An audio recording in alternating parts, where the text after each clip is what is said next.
You cannot defeat a man who has walked through his worst nightmares and found his way back. For the man who has been tested by the universe's cruelty knows something most do not. He knows that pain is not the end. He has discovered that pain, like fire, can consume, but it can also purify.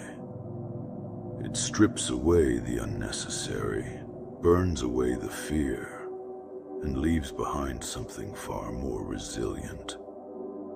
This man does not seek pity for what he has endured. He does not wear his suffering as a badge to be admired.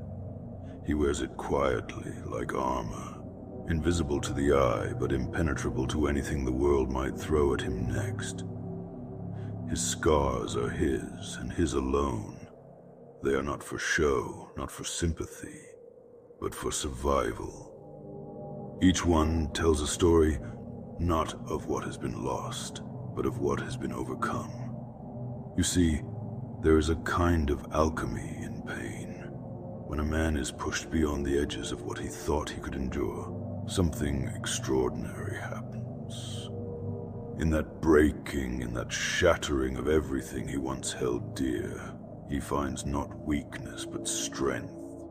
Strength in knowing that he has survived, and in that survival he has grown. He has learned that the human spirit is not fragile. It bends, it aches, but it does not break, not truly.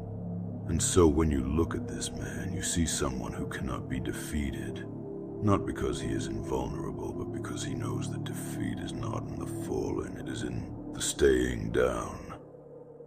He has been down more times than he can count, and yet he rises every time.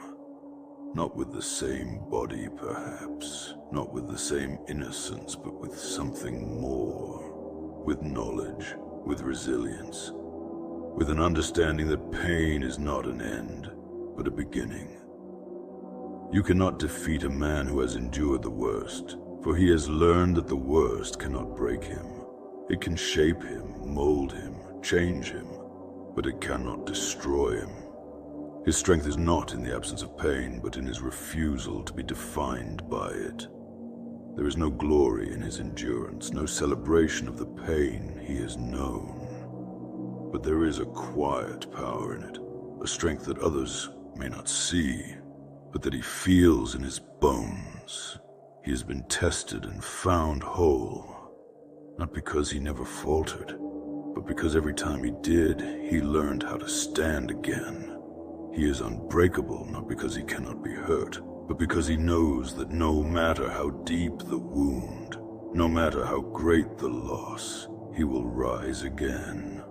And in that rising, he proves that the human spirit, when tested, is not something that can be crushed. It is something that, when broken, only grows stronger. He is the unbreakable man, and in him there is a truth that cannot be denied. Pain is inevitable, suffering is unavoidable, but defeat is a choice. And he has chosen time and time again to rise.